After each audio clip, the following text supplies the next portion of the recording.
पहाड़ की खबरें आप देख रहे हैं उत्तराखंड एक्सप्रेस में। और आइए सबसे पहले बात करते हैं चारधाम यात्रा की, जो अपने चरम पर है।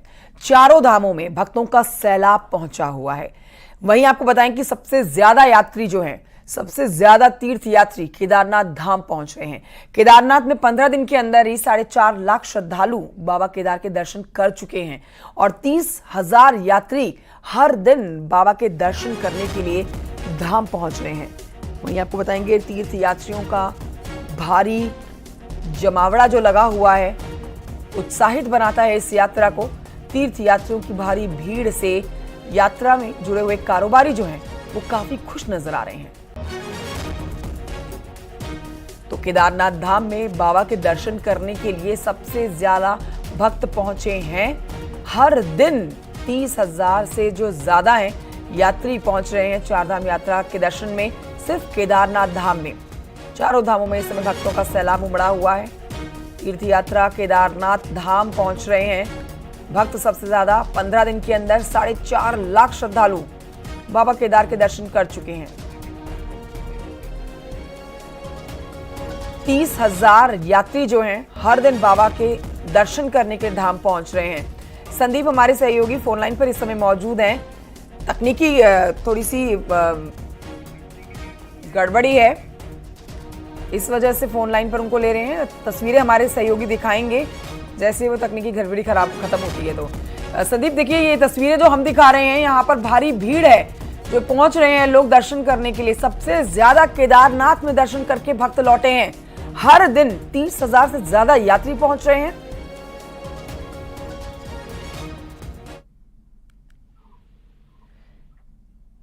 संदीप, मेरी आवाज मिल रही है आपको?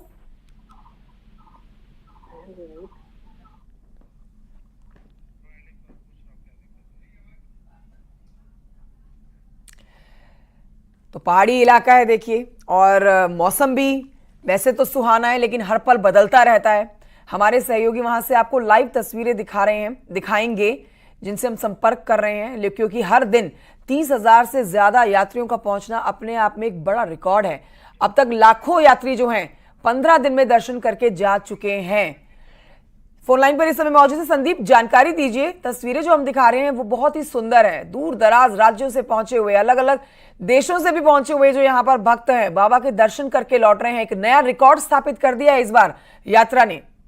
जी बिल्कुल, आपको बता दूं कि क्योंकि इस बार जो केदारनाथ की यात्रा है वो पुराने सभी रिकॉर्ड उसने तोड़े हैं। क्योंकि आप लगा सकते हैं कि बिल्कुल 16 दिन के भीतर लगभग 4.5 लाख से अधिक श्रद्धालु केदारनाथ धाम पहुंचे और लगातार जो हर दिन है जो 20,000 से 30,000 श्रद्धालु केदारनाथ धाम पहुंच रहे हैं। और आपको बता दूं कि ये जो केदारनाथ की यात्रा होती है, ये आस्था के साथ साथ जो लोग, तमाम लोग हैं, जो कि अधिकांश लोग जिनकी रोजी रोटी भी केदारनाथ यात्रा से जुड़ी होती, व्यवसायी होते जो केदार घाटी के तमाम रुद्रप्रयाग जिले के, वो उनके चेहरे भी काफी खिले हुए क्योंकि उनकी भी इस बार अच्छी व्यवसाय उनका भी चल रहा है। तो कहीं ना कहीं देखा जाए तो इस बार शुरुआत से ही रिकॉर्ड यात्रा चल रही है पिछले साल की अपेक्षा। जी इस बार संदीप थोड़ा सा स्ट्रिक्टनेस भी बढ़ती जा रही है कि फोन आपके जो है वो अलाउ नहीं है एक सर्टेन एरिया के बाद आगे ले जाना, और एक एक जत्था जो है उसमें पूरा डिसिप्लिन जो है वो फॉलो किया जा रहा है कि जितने लोग जत्थे में होंगे वही आगे बढ़ेंगे। रजिस्ट्रेशन देखा जा रहा है ऑनलाइन वाला। तो ये सब जो बैरिकेडिंग एक तरह से यात्रियों के लिए की गई है, यही सफलतापूर्ण साबित होती हुई नजर आ रही है कि इतना सिस्टमैटिक तरीके से यात्रा हो रही है और हर दिन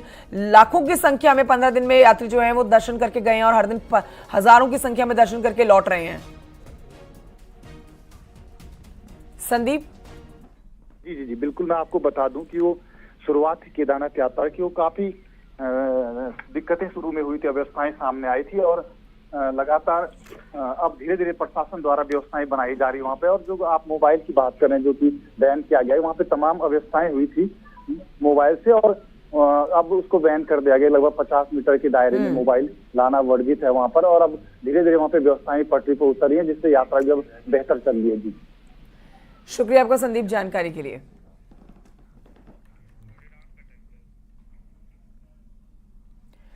सिखों के प्रसिद्ध धाम हेमकुंड साहिब की अब बात करेंगे, जहां कपाट शनिवार को खोल दिए गए हैं। शनिवार को यात्रियों का जत्था घांघरिया से हेमकुंड के लिए रवाना हुआ है। जत्थे में 2000 से ज्यादा यात्री मौजूद थे। गौरतलब है कि हेमकुंड साहिब की यात्रा 22 मई को ऋषिकेश से आरंभ हो गई थी। हेमकुंड साहिब के कपाट खुलने के बाद ही सचखंड से गुरु ग्रंथ साहिब को दरबार साहिब में विराजमान किया गया है। इस दौरान भारतीय सेना के पंजाब बैंड की धुन पर पूरा हेमकुंड साहिब गुंजायमान हुआ रहा। दरबार साहिब में गुरु ग्रंथ साहिब के विराजमान होने के बाद सुखमणि साहिब का पाठ शब्द कीर्तन किया गया। फिर अरदास के साथ ही हुक्मनामा पढ़ा गया। वाहिगुरु की अपार बख्शिश हुई है कि आज 25 मई को श्री हेमकुंड साहिब जी की यात्रा का शुभारंभ हुआ है। सही 9:30 बजे साहिब श्री गुरु ग्रंथ साहिब जी को 5 प्यारों की अगुवाई में सचखंड से श्री दरबार साहब में शोभित किया गया है। आर्मी द्वारा जो कि यहाँ सारा रास्ता साफ करने का उनका ही सेवा होती है, उनकी कवरेज में गुरु ग्रंथ साहिब जी को दरबार हाल में शोभित किया गया है। उत्तरकाशी में मौरी के खेड़ा घाटी के 5 गांव के लोग जिनकी जान जोखिम में डालकर वो नदी पार करने को मजबूर हैं, उनकी तस्वीरें हैरान करने वाली सामने आई। ये वो नदी आप देख रहे हैं, जान जोखिम में डालकर इस नदी को पार किया जाता है। लिवाड़ी, फिताड़ी, रेक्चा, राला और कासला के ग्रामीण हर रोज सुपीन नदी को इसी तरह से जान में जोखिम डालकर पार करते हैं। तस्वीरों में आप देख सकते हैं कि किस तरह से उफनती हुई नदी के बीच में गाड़ी पर बैठकर ग्रामीण नदी पार कर रहे हैं। ग्रामीण लंबे समय से पुल की मांग कर रहे हैं, लेकिन निर्माणाधीन पुल आज तक नहीं बन पाया। वहीं बरसात के सीजन में नदी उफान पर होती है, जिसकी वजह से ग्रामीणों के सामने एक बहुत बड़ा संकट खड़ा हो जाता है। ग्रामीणों की परेशानी बढ़ जाती है बरसात के समय में।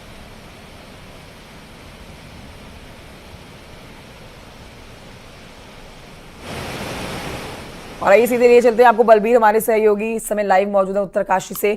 बलबीर, तस्वीरें जो हम दिखा रहे हैं तस्वीरें भयावह है। एक नदी जिसके ऊपर एक कच्चा सा पुल खड़ा हुआ है, लकड़ी का ये बनाया हुआ एक मैनुअल पुल है जिसके ऊपर से गाड़ी गुजर रही है, उसके ऊपर लोग हैं।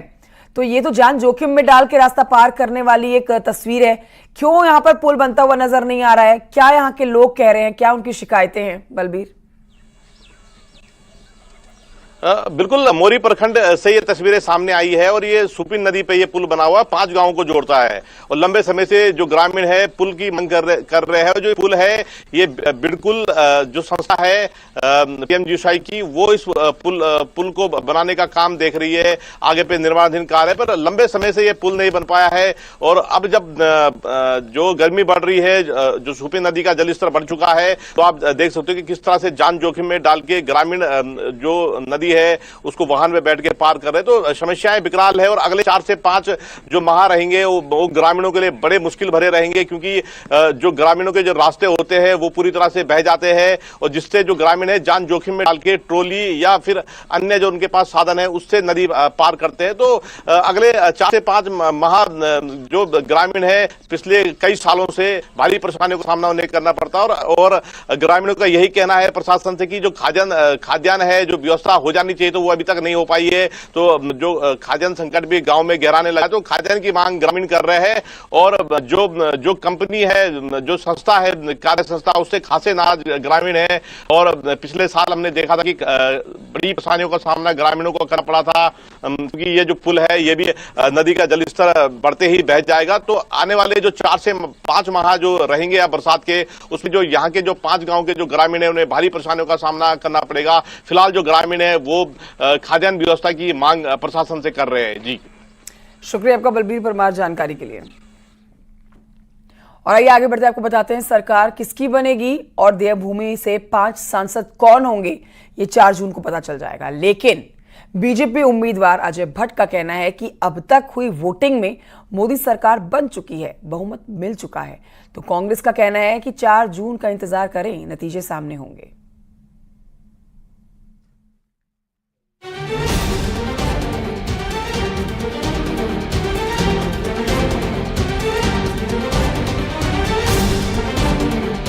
चार जून के चुनाव नतीजों का देश को इंतजार है। 5 सीटों वाले उत्तराखंड में भी 2 बार से बीजेपी के 5-5 सांसद दिल्ली पहुंचे हैं। क्या इस बार भी ऐसा ही होगा? ये 4 जून को पता लगेगा। नतीजे में सिर्फ 10 दिन बचे हैं, तो नेताओं के दावे भी शुरू हो चुके हैं। सांसद उम्मीदवार और मोदी सरकार में मंत्री रहे अजय भट्ट का कहना है कि अब तक हुई वोटिंग से सरकार बन चुकी है, बहुमत मिल चुका है, अब सिर्फ सीटों की संख्या बढ़ानी है। अजय भट्ट का कहना है कि प्रधानमंत्री नरेंद्र मोदी ने इतने अच्छे काम किए हैं कि विपक्ष के भी कई नेता चाहते हैं कि नरेंद्र मोदी फिर प्रधानमंत्री बने और उत्तराखंड तो अपना इतिहास दोहराएगा ही। लोगों की जो प्रिडिक्शन है, लोगों की भावनाएं आ रही हैं और जो लोग कह रहे हैं उससे साफ जाहिर हो गया है कि सरकार तो बन गई है, पूरी तरह से बहुमत से आ गई है। अब आगे और अधिक सीटें मिलें इसके लिए सारे लोग प्रयत्नरत हैं और जनता खुद प्रयत्नरत है। और तो और विपक्ष के अच्छे लोग इस समय चाहते हैं कि मोदी जी ही आने चाहिए, क्योंकि मोदी जी ने देश के हित में बहुत सारे काम किए हैं। उत्तराखंड से अजय भट्ट के अलावा बाकी बीजेपी नेताओं का भी यही दावा है, पर कम वोटिंग और चुनावी माहौल में कांग्रेस का भी कॉन्फिडेंस बढ़ा है। कांग्रेस नेता प्रीतम सिंह का कहना है कि अजय भट्ट 4 जून का इंतजार करें और सरकार इंडिया गठबंधन की बनने जा रही है। तो गणेश गोदियाल ने कहा कि कौन विपक्ष का नेता चाहता है कि मोदी प्रधानमंत्री बने, उनका नाम बताएं।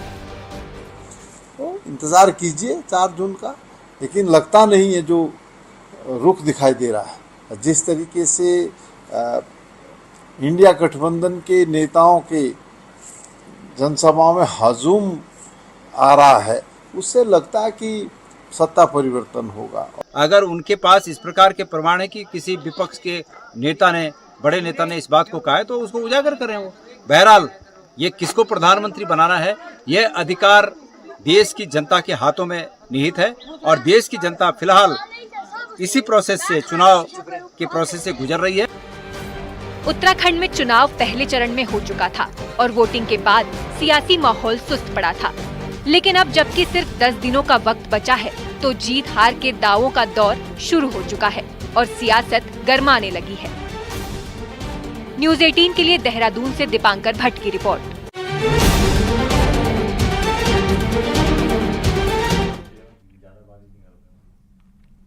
और आइए आगे बढ़ते आपको बताते हैं देहरादून की खबर, जहां पर बिल्डर एसएस साहनी के सुसाइड मामले में कोर्ट ने आरोपी गुप्ता बंधुओं को 14 दिन की न्यायिक हिरासत में भेज दिया है। पुलिस ने शनिवार को अजय गुप्ता और अनिल गुप्ता को कोर्ट में पेश किया था। आपको यहां बता देते हैं कि बिल्डर ने अपने सुसाइड नोट में दोनों गुप्ता बंधुओं का नाम लिखा था। इसके बाद दोनों भाइयों को गिरफ्तार कर लिया गया। शुक्रवार को देहरादून के नामी बिल्डर सतेंद्र साहनी ने 8वीं मंजिल से कूद कर जान दे दी थी। पुलिस को मौके से साहनी का एक सुसाइड नोट मिला, जिसमें नामी बिजनेसमैन गुप्ता बंधु अजय गुप्ता और अनिल गुप्ता का नाम सामने आया। वहीं इस पूरे मामले में बचाव पक्ष के अधिवक्ता ने बताया है कि मामला एक प्रोजेक्ट में पार्टनरशिप से जुड़ा है, जिसमें सतेंद्र साहनी के साथ दोनों गुप्ता बंधु की पार्टनरशिप थी और प्रोजेक्ट में काम रुका होने के चलते गुप्ता बंधुओं ने मृतक साहनी से पैसे वापस मांगे, जो करीब 19 करोड़ रुपए थे। पुलिस ने रिमांड के लिए पेश किया था इनको, तो कोर्ट ने जुडिशियल कस्टडी में भेज दिया है मुलजिम को और बेल एप्लीकेशन लोअर कोर्ट में हमने फाइल करी है आज, उसका भी रिजल्ट अवेटेड है। देखिए, श्री साहनी जी के जो सुसाइड का मैटर था, इसमें मुकदमा धारा 306 आईपीसी में दर्ज हो गया था और साक्ष्यों के आधार पर जो सुसाइड नोट मिला था और जो बिजनेस डील के पार्टनर्स हैं, जो परिजन हैं, सभी के बयानों के आधार पर जो साक्ष्य आए थे, उसके आधार पर उनकी गिरफ्तारी की गई थी और आज माननीय न्यायालय में पेश किया गया, जहां पर उनको जुडिशियल रिमांड में भेजा गया है।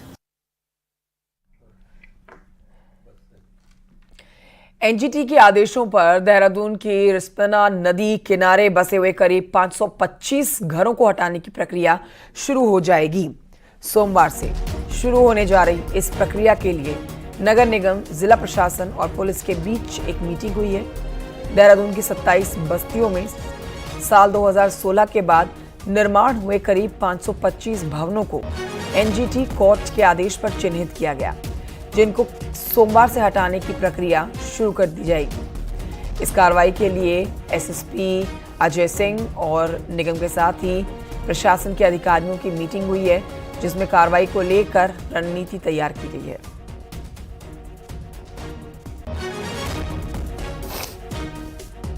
नगर निगम द्वारा चिन्हित करके उनको किया जाता है, नोटिस भी दिए गए हैं। अब नोटिस के बाद उसकी अवधि समाप्त हो गई, तो चूंकि उसका ध्वस्तीकरण एक माननीय न्यायालय के आदेश के क्रम में किया जाना, तो ऐसे जो चिन्हित हुए घर चिन्हित हुए हैं या ऐसी कोई बाउंड्री कुछ लोगों ने बना रखी है अवैध रूप से, उसको तोड़े जाना। तो उसके लिए संयुक्त रूप से आज नगर आयुक्त और जो प्रशासनिक रूप से जो सभी और पुलिस के अधिकारियों की बैठक की गई है।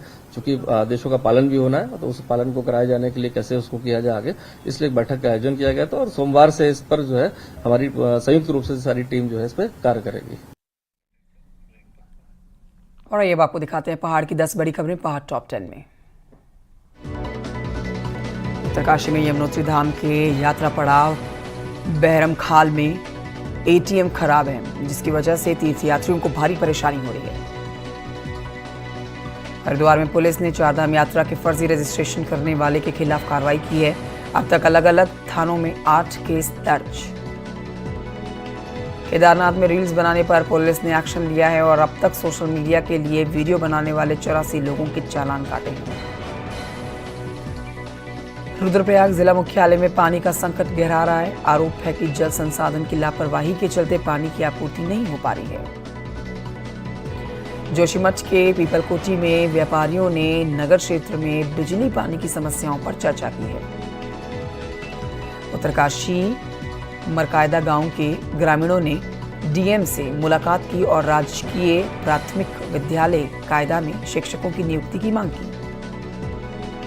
बागेश्वर में जिला अस्पताल में इन दिनों बुखार और डायरिया का प्रकोप बना हुआ है। डॉक्टरों का कहना है कि बदलते मौसम के चलते वायरल फीवर के अधिक मरीज आ रहे हैं। रुद्रप्रयाग के सेमलसारी गांव में ट्रांसफार्मर के नीचे बिजली के तार खुले पड़े हुए हैं, जिससे कभी भी बड़ा हादसा हो सकता है। अल्मोड़ा के 13 वार्डों में मतदाताओं को जोड़ने और गलत नाम जुड़े लोगों को हटाने के लिए जन सुनवाई हुई है, जिसमें 250 से ज्यादा आपत्तिजनक शिकायतें मिली हैं। और बागेश्वर के गवाड़ इलाके में मोर दिखने का एक वीडियो सामने आया है। पहाड़ के लिए मोर को काफी दुर्लभ पक्षी माना जाता है।